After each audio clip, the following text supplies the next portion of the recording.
ചേച്ചി ഇങ്ങനെ പോയാൽ പറ്റൂല. ഇപ്പൊ തന്നെ 4000 രൂപയുടെ പറ്റായി. പിന്നെ നീ ഇന്നുകൂടെ 5 മുട്ടതാ. മൂത്തവന് മുട്ട ഇല്ലാതെ ഇറങ്ങൂല. ഇറങ്ങിയില്ലെങ്കിൽ കുന്താലി ഇട്ട് വാങ്ങാൻ, അത് വെച്ച് കുത്തി ഇറക്കി. നീ ഒന്ന് പതുക്കെ പറ, നാട്ടുകാരെ കേൾക്കൂലേ. കേക്കട്ട്. ചേച്ചിയുടെ പാട് നോക്കി പോയാണ്. എടേ, നീ അവരുടെ അങ്ങനെ പറയണ്ടേ എന്നാട്ടാ. എങ്കിൽ നീ തരോ പൈസ?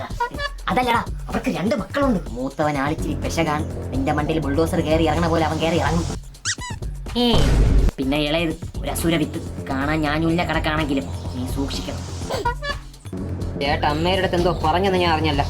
അത് മക്കളെ അറിയാതെ. എത്രയാണ് നിങ്ങൾക്ക് അമ്മ തരാനുള്ളത്? 4000. ചേട്ടാ കൊടുത്തേരാ. വൈകിട്ട് അച്ഛൻ വരുമ്പോ തരും. ഓ എങ്കി പോട്ടാ, പോകാൻ വരട്ടെ. 4005. ഞാൻ ഒരു 5 തേമുട്ടായും കൂടെ എടുത്തിട്ടുണ്ട്. പിന്നെ വൈകുന്നേരം അച്ഛൻ വരുമ്പോ കണക്ക് പറഞ്ഞ് 4010 തന്നെ വാങ്ങിച്ചോണം. അല്ലെങ്കിൽ ഉണ്ടല്ല. എവിടെ അവളുടെ കൊടുത്തവ എവിടെ? ഹലോ